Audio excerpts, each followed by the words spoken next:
बिताया है उससे कई गुना वक्त वो सुबह से निकल जाते थे, रात को कांग्रेस के पास ऐसी सर्वे मशीन क्यों नहीं है, इसका सवाल जरूर उठता है यहाँ पर। लक्ष्मण सिंह जी क्या कहेंगे? सर्वे मशीन है और उसको और मजबूत करेंगे सर्वे मशीन को। तो लक्ष्मण सिंह जी कह रहे हैं कि सर्वे मशीन है कांग्रेस के पास, लेकिन उसको मजबूत करने की जरूरत है, चालू करने की जरूरत है। जाहिर सी बात है, जो रुझान सामने आ रहे हैं 143 सीटों पर बीजेपी आगे है, कांग्रेस का सर्वे मशीन कहीं ना कहीं फेल हो गया है। जी बिल्कुल, और हरिशंकर व्यास जी भी मौजूद है, उनसे भी जान लेते हैं। हरिशंकर जी, ओम नमो शिवाय का जादू चल गया मध्य प्रदेश पे, क्या कहेंगे? नहीं, देखिए इसमें कई चीजों का, जैसे अभी वो लक्ष्मण सिंह जी कह रहे थे या वो कह रहे थे, बीजेपी के अंदर निश्चित तौर पर शिवराज सिंह चौहान ने 5 साल लगातार लोगों से जिस तरह का जीवंत रिश्ता बनाए रखा, एक तरह से जीतने के बाद रीपे करने की जो शिवराज सिंह चौहान का जो स्वभाव है कि उन्होंने अपने मुख्यमंत्री आवास को एक तरह से पंचायतों का ठिकाना बना दिया।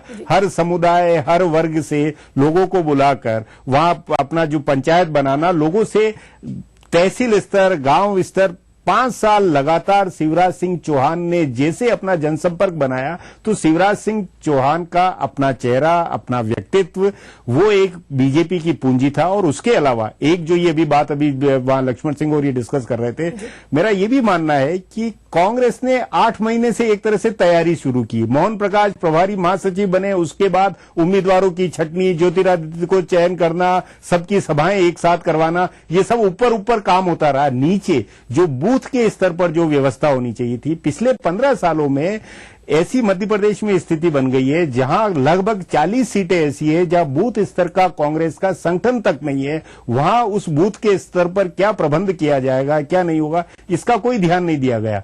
दूसरे कि चारों नेताओं में एकता करा दी, चारों नेताओं में सभाएं करवा दी, लेकिन ये हकीकत है कि दिग्विजय सिंह का पूरे प्रदेश में आधार है, उनके उम्मीदवार है, उनके लोग हैं। अगर उनके पास कमान होती, वो अगर करते, तो उसका वैसे कांग्रेस को भी फायदा, वो भाजपा को फायदा होता। भाजपा दिग्विजय सिंह के खिलाफ हल्ला बोल कर सकती थी, लेकिन बुनियादी तौर पर चारों नेताओं की कांग्रेस की ऊपरी दिखावटी एकता थी। जबकि भाजपा में भले प्रदेश अध्यक्ष तोमर हो, प्रभात झा हो, शिवराज सिंह चौहान हो या जो कोर मेनन हो संगठन के आरएसएस, ये चारों पांचों आखिरी दिनों में उम्मीदवारों के चयन से लेकर तमाम, और जब उम्मीदवारों की लिस्ट जारी हुई उसके बाद जिस तरह की भाजपा में बगावत हुई, लोगों ने विद्रोही बागी उम्मीदवार अपने खड़े, उनको सबको मैनेज जिस तरह भाजपा ने किया, कांग्रेस उस मुकाबले में ये जो आखिरी जो 2 महीने की जो तैयारी रणनीति थी, कांग्रेस की टीम कहीं टिकी नहीं रही थी। उसमें कांग्रेस में सिर्फ ये हवा थी कि ज्योतिरादित्य आ गए हैं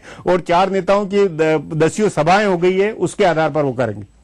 जी बिल्कुल, और हरिशंकर व्यास जी, छत्तीसगढ़ की बात कर लेते हैं। जैसा आपने भी कहा कि कुछ अभी कहा नहीं जा सकता, इंतजार करना होगा। बीजेपी 45 पर है, कांग्रेस 43 पर है। यहाँ कांग्रेस क्या माने, सहानुभूति जो थी, जो टिकट दिया गया, जो शहीद हो गए थे, नहीं, वो निश्चित तौर पर जैसे बस्तर, कांकेर, जगदलपुर, ये इस जोन में जो 12 सीटों का जो जोन है, उसमें कांग्रेस को बढ़त कुछ जगह फायदा हुआ है, ये अपने आप में एक बहुत बड़ा फैक्टर है।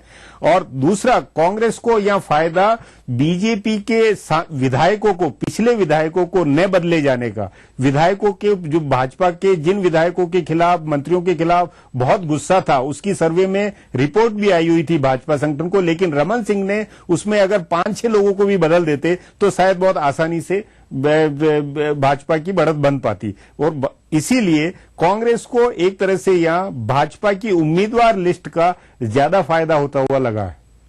जी बिल्कुल, और हरिशंकर व्यास जी, देखा जाए सर्वे जो आए थे हर जगह पर, चाहे वो छत्तीसगढ़ की बात हो या फिर मध्य प्रदेश की, राजस्थान की बात हो, दिल्ली की, हर जगह पर यहाँ पर अगर देखा जाए तो बीजेपी को आगे दिखाया गया था। सर्वे सच होते नजर आ रहे हैं, इस पर हम आगे आपसे बात करेंगे। फिलहाल यहाँ पर एक छोटे से ब्रेक के लिए रुक रहे हैं, जल्द लौटेंगे।